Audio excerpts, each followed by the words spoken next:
الحمد لله رب العالمين، الصلاة والسلام على أشرف الأنبياء والمرسلين وآله الطيبين الطاهرين المعصومين المقربين المنتجبين الذين أذهب الله عنهم الرجس وطهرهم تطهيرا.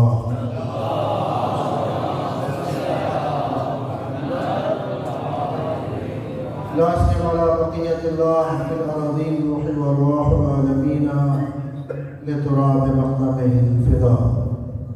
أما بعد، وقد قال الله تبارك وتعالى في كتابه: أعوذ بالله من الشيطان الرجيم: ولتكن منكم أمة يدعون إلى الخير ويأمرون بالمعروف وينهون عن المنكر أولئك هم المفلحون. وقال رسول الله صلى الله عليه وآله: من أمر بالمعروف ونهى عن المنكر فهو خليفة الله في أرضه وخليفة رسوله وخليفة كتابه. وقال أمير المؤمنين علي بن أبي طالب عليه الصلاة والسلام: صلى على محمد وما أعمال البر كلها والجهاد في سبيل الله عند الأمر بالمعروف والنهي عن المنكر إلا كنفخة في بحر اللجي. صلوات الله.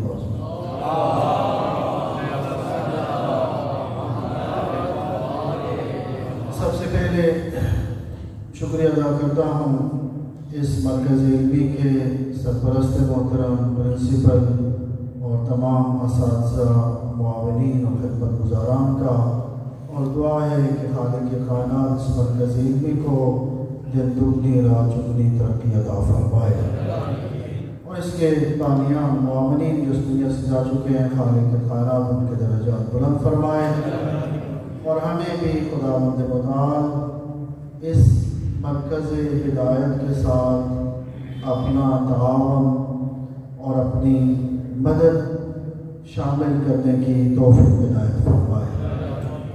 وقت انتہائی مختصر ہے اور ایک انتہائی اہم موضوع، یا یوں کہوں ایک ایسا واجب کہ جسے ہم اپنے بچوں کو جب فروع دین یاد کرواتے ہیں تو ان میں یہ بھی کہتے ہیں: امر بالمعروف اور نہی عن المنکر۔ فروع دین میں سے ہے، دین کے اہم واجبات میں سے ہے نیکی کا حکم دینا اور برائی سے روکنا۔ اگر امیر المومنین کی کلام سے اس واجب الہی کی حکمت، اس کا فلسفہ اور اس کی ضرورت کو بیان کیا جائے تو حضرت کا یہ قول میرے سامنے ہے، حکمت نمبر 252، جس میں حضرت ارشاد فرماتے ہیں کہ اللہ تعالیٰ نے ایمان کو فرض قرار دیا ہے تاکہ آپ کو شرک کی آلودگی سے پاک بنا سکے۔ شرک انسان کو آلودگی سے، ایمان انسان کو شرک کی آلودگی سے پاک بناتا ہے۔ والصلاۃ، میں انتہائی جلدی سے خواہش کروں گا کہ آپ کی توجہ میرے ساتھ میں، بہت کم ہے، میں چاہتا ہوں کچھ حضرت کے فرامین آپ کی خدمت میں پیش کروں۔ والصلاۃ تنزیہا من الکبر، اللہ نے نماز کو فرض قرار دیا ہے تاکہ آپ کے دل و دماغ سے تکبر کو ختم کیا جا سکے۔ جب تمہاری پیشانی اللہ کی بارگاہ میں جھکے گی اور اللہ کہتے ہیں کبر، تکبر کرنا، فخر کرنا، یہ ایسی صفت ہے جو مجھ خدا کے علاوہ کسی کے سزاوار نہیں ہے۔ کبر و ردائی، یہ ابا میرے دوش پر سجتی ہے، میرے لیے شان شان ہے۔ وَالزَّكَاةَ تَسْبِيبًا لِلرِّزْقِ، اللہ نے زکوٰۃ کو فرض قرار دیا ہے تاکہ تمہارے رزق میں اضافہ ہو سکے۔ زکوٰۃ دینا مال کی کمی کا سبب نہیں ہے، بلکہ مال میں ایک مال کی پاکیزگی کا سبب ہے اور ایک مال میں پیغمبر اپنے گھر تشریف لائے، اسے وہ جو بکرا ذبح کیا تھا وہ اس کا کچھ حصہ باقی ہے، بتایا گیا اس کے ایک حصہ باقی ہے، باقی 3 حصے ختم ہو گئے، 3 حصے ختم، ایک حصہ باقی۔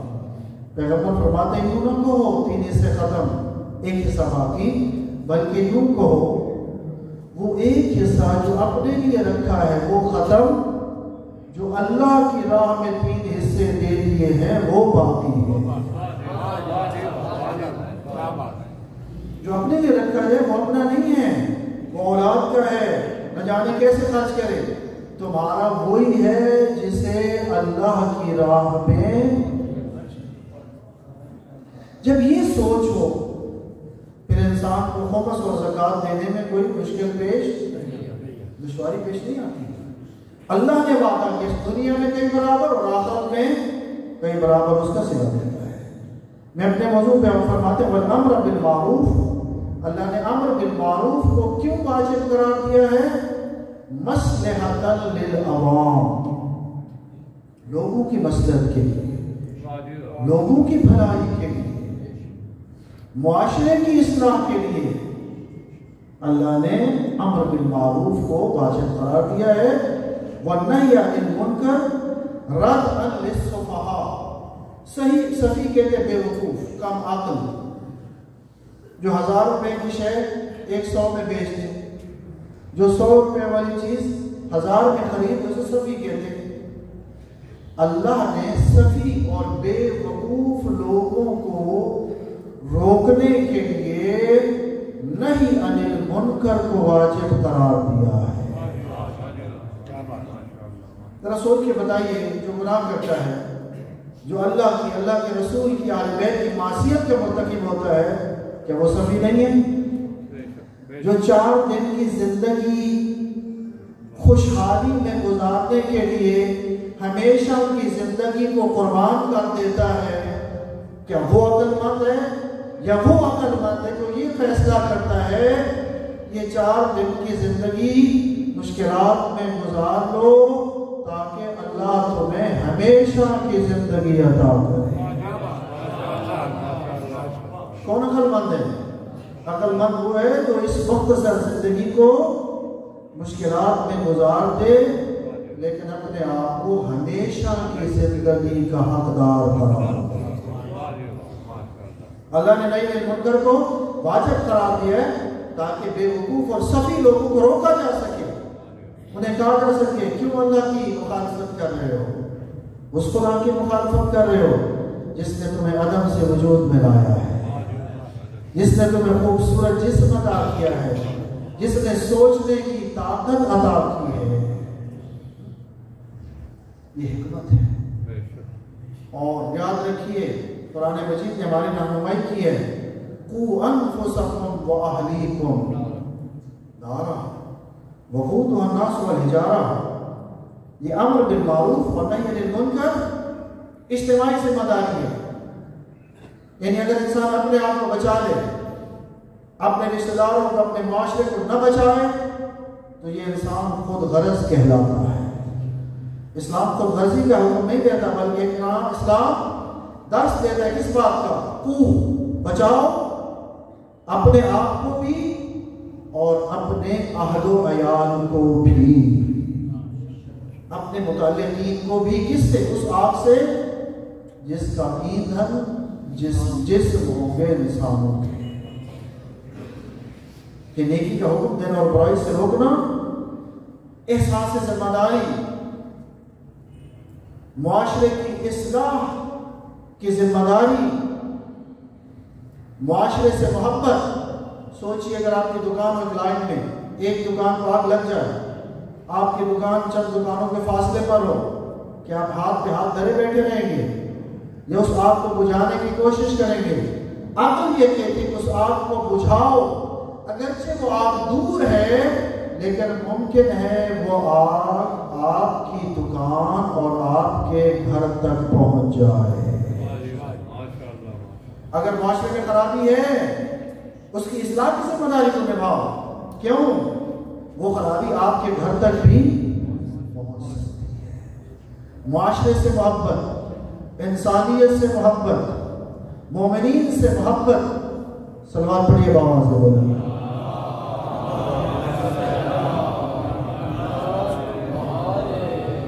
تقاضا کرتی ہے کہ ہم سید الشہداء کا مقصد اصلاح امت تھا، اور حضرت نے امت کی اصلاح کے لیے جو وسیلہ، جو روش، جو طریقہ کار اپنایا تھا وہ امر بالمعروف اور نہی عن المنکر تھا۔ اريد ان امر بالمعروف وانهى عن المنکر، میں نکلا ہوں اپنے جد کی امت کی اصلاح کے لیے، اور اصلاح کا وسیلہ کیا ہے؟ نیکی کا حکم دینا چاہتا ہوں اور برائی سے اما ترون ان الحق لا يعمل به والباطل لا ينهى عنه، کیا تم نہیں دیکھ رہے حق پر عمل نہیں ہو رہا اور باطل سے روکا نہیں جا رہا؟ یہ وہ وظیفہ ہے۔ ہاں علماء کا بھی وظیفہ ہے، لیکن ہر فرد کا وظیفہ ہے کہ اپنی اپنی طاقت و توان کے مطابق اس وظیفے کو انجام دیں، اور یہ وہ وظیفہ ہے کہ جس کے بارے میں حضرت کا یہ ایک قول اس کی اہمیت کو اجاگر کرنے کے لیے کافی ہے۔ اس میں امیر المومنین ارشاد فرماتے ہیں وما اعمال البر كلها والجهاد في سبيل الله عند الامر بالمعروف والنهي عن المنكر الا كنفثة في بحر لجي۔ اگر جاننا چاہو کہ امر بالمعروف اور نہی عن المنکر کی عظمت کیا ہے، ایک طرف سارے نیکی کے کام کر دیے جائیں، حتی جہاد فی سبیل اللہ، حتی راہ خدا میں شہید ہو جانا، کہ جس کے بارے میں پیغمبر کی حدیث ہے فوق کل بر بر حتی یقتل الرجل فی سبیل اللہ فلیس فوقہ بر، ہر نیکی کے اوپر ایک نیکی ہے، جہاں تک کہ شخص راہ خدا میں شہید ہو جائے اس سے بڑھ کر کوئی نیکی نہیں ہے۔ حضرت فرماتے ہیں یہ سارے نیکی کے کام حتی جہاد فی سبیل اللہ، امر بالمعروف اور نہی عن المنکر کے سامنے ایسے ہیں جیسے ایک سمندر کے سامنے یا سمندر کی تہ میں لعاب دہن کے قطرے کی جو حیثیت ہوتی ہے۔ ایک سمندر کے سامنے لعاب دہن کی چند قطروں کی کیا حیثیت ہے؟ کیوں؟ اس لیے کہ یہ امر بالمعروف اور نہی عن المنکر ہی ہے جس کے ذریعے اللہ کا دین، رسول کی شریعت اور اس کے احکام اس معاشرے میں باقی رہ سکتے ہیں۔ حضرت امام محمد باقر علیہ السلام ارشاد فرماتے ہیں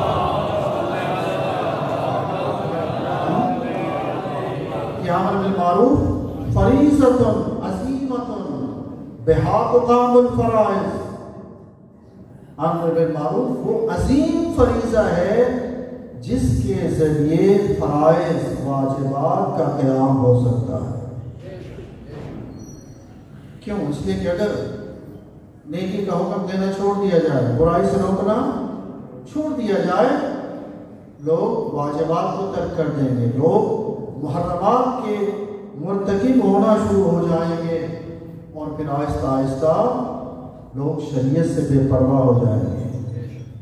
یہی وجہ ہے کہ اس حکم کو اتنی اہمیت دی گئی ہے کہ آؤ نیکی کا حکم دو، برائی سے روکو، تاکہ معاشرے کی اصلاح کی ذمہ داری کو ادا کر سکو۔ اور پھر گھبرانا نہیں ہے۔ امیر المومنین نے ضمانت فراہم کی ہے کہ ہم بعض اوقات امر بالمعروف اور نہی عن المنکر سے اس لیے کنارہ کشی کرتے ہیں، گھبراتے ہیں، شاید ہمیں تو قتل کر دیں، شاید ہمارا رزق، ہماری روزی، ہماری تنخواہ بند ہو جائے۔ حضرت نے گارنٹی دی ہے، فرماتے ہیں ان الامر بالمعروف والنہی عن المنکر لا یقربان من اجر ولا ینقصان من رزق۔ یہ وظیفہ انجام دو، کسی سے گھبرانے کی ضرورت نہیں ہے۔ میں ضمانت دے کے جا رہا ہوں کہ یہ فریضہ انجام دینے سے نہ تمہاری موت کا وقت نزدیک ہوگا، نہ تمہارے رزق میں کوئی کمی آئے۔ امر بالمعروف اور نہی عن المنکر تمہارے رزق میں کمی کا سبب نہیں ہے، یہ تمہارے موت کے وقت کے نزدیک ہونے کا سبب۔ آؤ ذمہ داری کو نبھاؤ، اور جو اس ذمہ داری کو نبھائے گا، پیغمبر اکرم فرماتے ہیں امر بالمعروف اور نہی عن المنکر کرنے والا اللہ کی زمین پر اللہ کا جانشین ہے، خلیفہ ہے، یعنی وہی کام کر رہا ہے جو اللہ کرتا ہے۔ اللہ ہمیں نیکی کا حکم دیتا اور برائی سے روکتا ہے۔ جو زمین پر اس ذمہ داری کو نبھائے وہ زمین پر خلیفۃ اللہ، خلیفۃ رسول و خلیفۃ کتاب، انہی تعلیمات کا پرچار کر رہا ہے جو خدا کی تعلیمات ہیں، جو قرآن کی تعلیمات ہیں اور اللہ کی کتاب کی تعلیمات ہیں۔ دعا کرتا ہوں کہ خداوند متعال ہمیں اس واجب کی ادائیگی میں موفق فرمائے۔ تمام مرحومین کو یاد کریں، وقت ملتا میں عرض کرتا غزہ کے مظلوم شہداء ان کو یاد کریں، تمام ملت جعفریہ کے شہداء مرحومین، اور بطور خاص زیغم خان اور اظہر عباس خان اور اس جامعہ کے معاونین اور بانیان اس دنیا سے جا چکے ہیں، اپنے مرحومین کو یاد کریں۔ ایک سورہ فاتحہ کی تلاوت فرمائیں۔